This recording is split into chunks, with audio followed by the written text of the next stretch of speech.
Now I want to bring up Marilyn Lowen, who is a part of the Mississippi Volunteers. She's going to do a tribute to Miss Fanny Lou Hamer. Marilyn, let's have a warm welcome to Marilyn Lowen.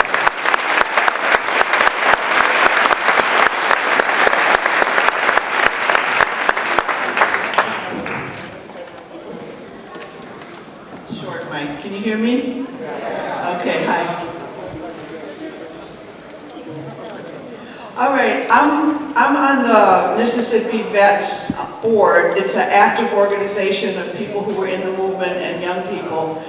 And when Dorothy asked me to say something about Miss Hamer, I contacted two of the vets who worked with her up until her death. And I'm going to actually read you their words and their quotes from Mrs. Hamer, because since this day is honoring her, I wanted her spirit to be represented here. Thank you. In 1963, Yvesta Simpson was 17. She was arrested and jailed in Winona with Mrs. Hamer.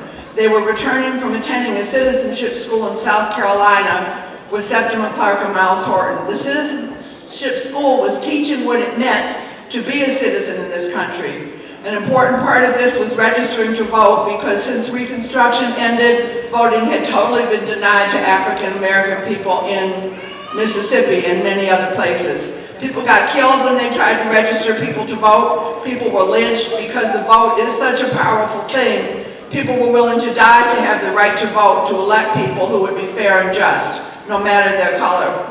Yvesta goes on to say when they attended the citizenship school, the Interstate Commerce Commission had just passed a law that it was illegal to have separate waiting rooms in interstate commerce. When they were on the way to and from South Carolina, they decided to use the so-called white side because it was no longer legal to have separate bus stations. They did it on the way over and back, and some of the police officers from other places called ahead to Winona to let the police there know that this group of people was coming and that they were using the white side. When they got there, there were several cars of police and highway patrolmen. When they went to use the restroom, they went into the, quote, white side. The troopers took them out, and Anel Ponder, the group leader, started taking down their license plate numbers. Mrs. Hamer had not gotten off the bus, but when she saw them being arrested, she immediately came off the bus and started questioning the police about where the other people were being taken, and they piled everybody into the police car and took them to jail. And as you all know from the story of Miss Hamer, she was severely beaten and permanently crippled from that beating. All of this just because we were exercising our rights as citizens of this country. And Yvesta shared the jail cell with Miss Hamer and also June Johnson, who was only 15 at the time. Now, Yvesta says she thinks the Winona incident, being arrested and beaten in that jail, was a turning point for Miss Hamer. It was after that she could not go back. She lifted her voice and spoke out at every opportunity she had. Mrs. Hamer was not one of the unsung heroes. She did not remain one of the silent ones. Her grandmother and grandfather were slaves. She started out, as many black women, the silent ones, always in the background doing the heavy lifting, keeping the movement going, being content to be in the background, doing the work that didn't seem important. Then she found her voice. She was much older than most young movement people. She was in her 40s, and most of the young folks were in their teens and early 20s. When she found her voice, she lifted that voice to talk about the injustice and oppression that black people endured, particularly in the South.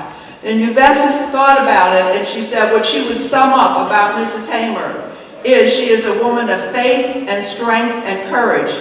She got her strength from her faith that God would be with her. She lifted her voice in song as well as speech. Her signature song was This Little Light of Mine. But her favorite song that Yvesta used to sing with her was Walk With Me, Lord, while I'm on this tedious journey. I want Jesus to walk with me. She got her strength from knowing that God would be with her.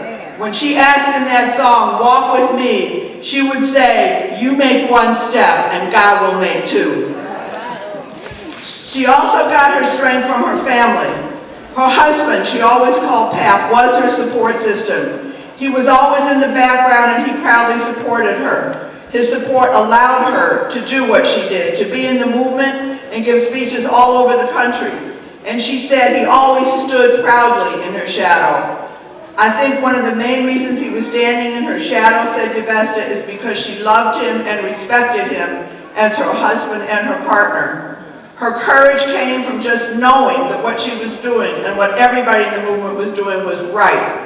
Because we are all God's children, and in God's eyes we are all created equal. She was so powerful when she spoke in Atlantic City. For anybody who doesn't know, she was representing the Mississippi Freedom Democratic Party at the Democratic Convention in '64, demanding that black citizens be recognized by the Democratic Party for the first time in nearly a century. And what she said is, this America, when we have to sleep with guns by our beds because of the bombings and shootings that occur almost on a daily basis because of being involved in voter education. They shot into people's homes, the Klan and whoever else it was. She questioned, is this how we are supposed to live? And I just want to end the part from Yvesta by reminding us that there are 27 million documented slaves in the world today. So we certainly haven't ended anything yet. And then the next person, and the only other person I want to represent, is Charles McLaurin, who worked with Ms. Hamer from the time he finished high school until her death in 1977. He moved to the Delta, remained in Ruleville, where she's from, and he has recently opened a Fanny Lou Hamer museum and has also created a statue in her honor. And he would like you all to be in touch with him and to help support the museum. Now what Charles said is he was standing around on the campus of Jackson State wondering whether or not to go to college when Giat, a Mississippi SNCC person, came up and recruited him and his friends. Giat came up to about 10 or 15 of us. He had already gotten arrested earlier trying to go to the state fair when he met Medgar Evers in '61. Charles McLaurin says, I was ready for something. I didn't know I was ready for the Delta. Medgar Evers used to come get us to distribute his Mississippi Free Press paper. He got me out of jail. He used to talk to us about the Delta and voter registration. And then Bob Moses of SNCC selected Charles McLaurin to go up to Ruleville and bring Miss Hamer down to Tougaloo. That's right. So the COFO office told me they were going to run Miss Hamer for Congress. He says he really became acquainted with Miss Hamer in those 2 hours driving from the Delta down to Tougaloo, because she talked the whole time and told her life story. And they had to have somebody to challenge the segregated Democratic Party.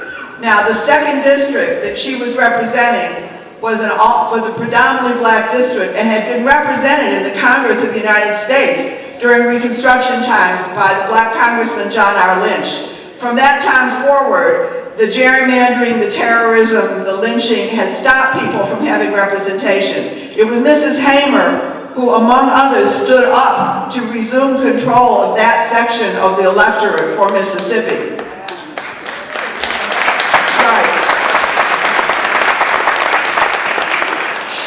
She and Mrs. Devine and Mrs. Gray were the first black women to be seated within the House. Now, in order for them to qualify to run, they had to fill out papers to run as a Democrat and pay $500 to the state executive committee.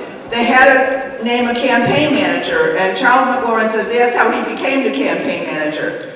We tried to get somebody else, but we didn't have anybody, and it was the last minute, and she would not qualify because nobody else was coming. So Mrs. Hamer told him, you go ahead and write your name on these papers. I told her, I don't know nothing in the world about being a campaign manager. And Ms. Hamer told him, you know as much about being a campaign manager as I do about running for Congress. So he stayed with her from that time in 1963 until her death in 1977. He stayed there, worked with her, married, and raised a family.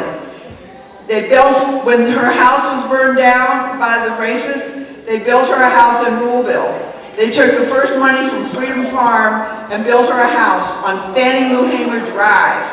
The original was burned down. That's right. After she had to leave the plantation, when she registered on August 31st, the plantation owner told her, Fanny Lou Hamer, we are not ready for that here. Either go back to Indianola and withdraw your registration or leave this place. She left. She left her family there. They had obligated themselves to bring in the crop or pay the man the money. They were sharecroppers. They could not afford to pay. So she left Pap, her husband, and her 2 daughters on the plantation to bring in that crop. And what he says he learned from her is that she was very religious. She helped him believe in God. When I went to the Delta, all I believed in was getting white folks. She told me, Mac, you may not love these people, but God created all of us out of one blood. She also told me, before she passed away, that she did not want to be buried on the plantation. If God is for you, she said, the very gates of hell cannot stand against you. She said, Mac, in spite of all these changes that have taken place, we are not free yet, and we have got to let the children know. And periodically that comes back to me after her death when I started to stray away, and we were going back to the directions we had already left. And she told me that her mother carried a .48 pistol in her sack every day. Her grandparents were under slavery, and her mother carried a .48 pistol in her sack every day to keep her daughters from being misused. She said, we've got to protect the little girls. The other words from him that I wanted to pass on from Ms. Hamer is that she would always say, from I believe it's Ephesians, put on the whole armor of God, that ye be able to stand against the wiles of the devil. We wrestle with wickedness in high places. And Mr. McLaurin says that he remains protected by the armor of Fanny Lou Hamer. She made me a real man in terms of carrying the weight. Every day we got in the car together, she was teaching me about something, telling me about her life, and how God was going to deliver us. When I first got there, I couldn't see. I was too blinded by anger. I've always known there was a God, but why was he allowing this to happen? And why folks had to be so poor and do all the work all the time and made this country so much? She worked on me good. I think I was a good student. She was strong, she had faith, she had courage, and she had determination. And she always said, if I start something, I will finish it. And that is our work to carry on. So are the Visions young people still around? They had to leave. All right, well, we couldn't get the recording of the song that Bernice Regan wrote for her, but Abba Young said we should just sing it anyway.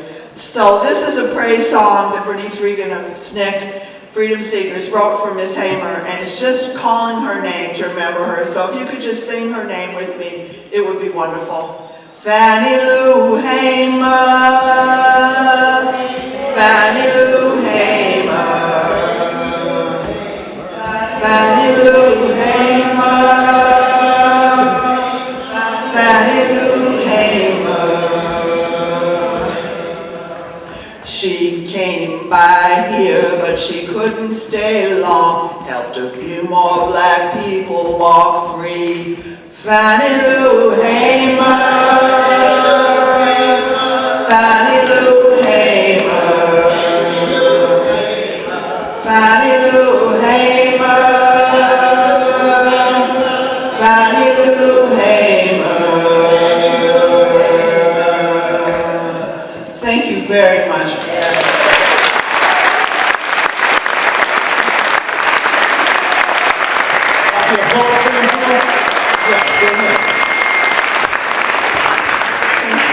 And we want to invite everybody disabled to come to Mississippi this summer. They're observing the 50th anniversary of the Freedom Summer.